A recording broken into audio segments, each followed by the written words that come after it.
Hello and welcome, dear learners, to the Nutritional Epidemiology, a way towards a healthy life course. In this module, Foundation and Principles of Nutrition Epidemiology, the chapter 8, we will be covering about the ethics and equity in nutrition research. We'll be talking more about the ethical foundation in nutritional studies, the importance of informed consent in nutrition research, and the equity in nutrition research, which is very important to understand that how equity lens in public health recommendation plays a major role. And additionally, the social determinants of nutrition will be discussed over here. The nutrition research plays a critical role in informing dietary guidelines, as we have studied, public health policies which makes and are shaped by the nutritional research. That's the reason we say it becomes very important for any nutritional policy to have a thorough research approach. Clinical recommendations which are very important for the clinical practices, and improved nutrition research gives more reasons for clinical nutritionists actually to play and even for the physicians to work on those parts. The nutrition research often involves human participants. The vulnerable populations and community-led interventions are also done. Ethical considerations and equity principles are fundamental to its design and implementation, and which shapes to give a reason that if you are going for a nutritional research program, involvement of human participants cannot be ignored, considering not their ethical part, not their equity principles. So ethics plays a major role over here to be played. Ethics focuses on how, that is, conducting of a research without harm. Also, the other part of equity that focuses more on who and why.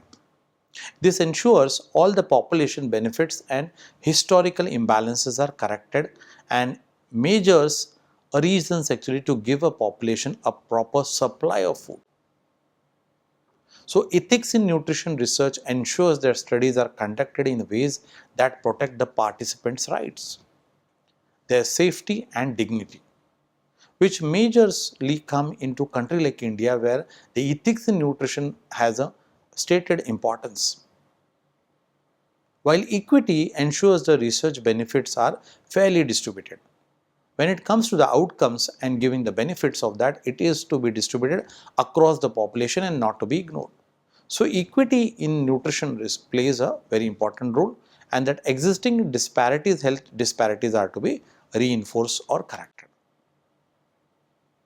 Ethical principles guiding nutrition research are derived from the broader bioethical framework. The bioethical framework that we will be more following in discussion will be the Belmont report. And Belmont report is something which is highly appreciated because it outlines the 4 core principles. The very important principle of Belmont report is respect for person, individual person, irrespective of the gender, irrespective of all that. Beneficence, actually it is very important that it should be of a larger and higher benefit, and it should give a more reasons for taking it ahead. Justice in terms of equality and equity is something which plays a major roles into the framework. Conflict of interest, if it comes, actually what the rejection and acceptance plays more reason, like how, in what way this ethical principle shapes us the reasons, respect for person to beneficence, justice and conflict of interest. As for any research, and the same principles to be applied in nutrition research also, informed consent plays a major role. Informed consent is a fundamental ethical requirement that inquires or also gives reasons for to discuss with the participant, needs to be seen that it should ensure the participant's understanding. The participant's understanding for the purpose, for the procedure, for the risk and the benefits. Because the study will not only give questions to the participant, but will also give the benefit. Also will try to understand the risk. So informed consent is something very important, that if the participant is agreeing, they should fulfill the key 4 requirements. You need to disclose the information, comprehension, voluntariness and right to withdrawal. They should have full right actually to at any moment, if they find that they can withdraw. Volunteering is that it is only not the pressure, but it is the willingness whether they want to plan. Comprehension, because it is very important that they should know to understand the entire reasons actually that they will be benefiting, or they will be giving the reasons of information that what this research is coming in. Disclosure of the entire information, that how and in what way this research will be conducted, who will be taking it, what will be the implications for that. Informed consent in nutrition research, a guide for the participants and researchers who will be taking this nutrition research. They need to understand what needs to be included into the informed consent, like disclosure of information as if like the study purpose, the procedures, the duration, and the potential risk and benefit, which is very important whenever you are putting the disclosure of the information to the participants or people who are participating for the research. What is the comprehension part? It gives you for the local language, absorbability, cultural appropriateness, simplifying the technical terms which give a comprehension to the individuals or the participants. Voluntariness, whether financial incentive should not be given. Authoritative figures or putting an authority of conducting is not avoided, is to be seen that it should be completely not acceptable, and community pressure should not come for the voluntariness. It should be like individual need to participate freely and without any pressure. Right to withdraw at any time of an exit, actually the person understand that there are some consequences the person is facing, they can exit at any moment and no consequences of that may be have to be faced. Informed consent in nutrition research, special consideration particularly for some nutrition studies which involve vulnerable groups. Vulnerable groups like children, pregnant women, indigenous communities, tribal communities, low income population, poor groups, urban poor, slum dwellers, and all those. So you need to understand the vulnerability of the population, and according to that, informed consent needs to play a major role into that. In such cases, parental or guardian consent may be required, especially for children. Additional ethical safeguards may be implemented, especially for women or tribes groups or indigenous groups of people. Vulnerable population needs to be provided with extra care is needed when researching children's. Low income families, food insecure individuals, or sometimes children actually or mothers who are being studied into the nutrition rehabilitation centers or in under any nutritional program or Poshan Abhiyan program like Government of India which is being providing. So they may feel that they are coerced into the study, they are simply to receive the free food. It is like they are participating actually for that part. Equity in nutrition research, which is very important to be understood, that how equity plays very ensuring role. So like all populations are represented in the research is very important. You need to have ethnic diversities to be covered. You need to cover all the various age groups and even geographical spread. Compared to the ethnic diversity and various age groups, it is very important that when a research gets highlighted, particularly for nutrition research we are trying to talk about, it is more about the whole diet. It is more about the macro and the micronutrients. So the diverse participants from children to all age groups, women, to aged people or even from different ethnicity should be considered. So equity plays a very important role. Findings of this research are applicable across different socio-economic groups. Accessible recommendation, participants actually who are coming with low constraints or poor, practical for all budgets it should be fitted and not only for people with high income group or low income group. So healthy eating plates, healthy income acceptance or low income acceptance is something actually which should not be a concept, but it should be for all. So accessible recommendation, high income group, practical for all budgets. So the research should give an application across the different socio-economic groups and should not be biased towards the socio-economic requirements. Research does not reinforce existing inequalities. If there are existing inequalities which are being studied with empirical studies, you should try to avoid the biases or should reduce the biases. There should be reducing gap into those research and it should be more working towards the ethical practices which is a way towards a equitable future. Like community participation, community engagement, transparent methods, power sharing and empowerment. Avoiding the biases, reducing the gaps and ethical practices are one way actually to reinforce the existing inequalities. Equity in nutrition research, why do we require to have equity matters in nutrition research to be incorporated? So, disproportionate disease burden on marginalized population, where you find an obese person or a woman or a child or old person or even ethnic group vulnerability. Especially for them, sometimes you are not able to get the proportion, they are undernutrited or a micronutrient deficiency, especially sometimes even for people with sedentary lifestyle, especially for obesity or type 2 diabetes. It becomes very important that these groups are excluded from the research, and interventions may fail to address their needs, and perpetuating that health inequalities will grow more and more, especially for people with health conditions like heart diseases or diabetes or cancer or HIV, they are being excluded more. Alcoholic actually. So all the NCD's research are more to be seen that they are not to be excluded but inclusive into those parts. Equity is very, very important. The consequence of exclusion from research, especially people who are educated, are more in the inclusiveness basket, where exclusion is more for the research participant, for the part where who are uneducated. Where you find a lot of interventions which are derived to fail are more addressing the needs of specific needs groups of people, and interventions are not focused which comes out of the research are more not being taken when the research has not considered equity matters. Examples of equity issue in nutrition and research. So dietary guidelines based on food unaffordable to low income population. So what it is, like an organic food or sometimes premium fish or expensive food. So you may find the dietary guidelines are more based on the higher income group population versus to low income group populations are not being stated as.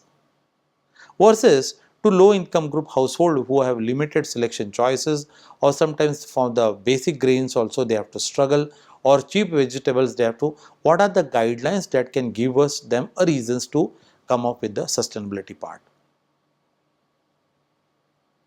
The research conducted mainly in urban settings and are ignoring the rural settings, which gives more chances for the people to get more health access and to improve their health status. It is more because of the advanced microscope data which is more like given more from the urban research labs, and ignoring the poor rural community where the research gap is very, very higher. So the research conducted on this is majorly pointing towards the urban settings issues. Cultural dietary practices are not considered in recommendations, that cultural food practices are not being taken. Generic salad or whole wheat bread, or particularly for the traditional foods that are coming from the ethnic or tribes actually, or particularly from the ethnic people actually, from the communities actually, are not being considered, which becomes major reasons for equity issues in the nutrition and the research part of that. The equity lens in public health recommendation plays a major role. Applying an equity lens means like evaluating whether the public health recommendation benefit all across the groups, especially socio-economic, ethnic, vulnerable groups, marginalized groups and tribes.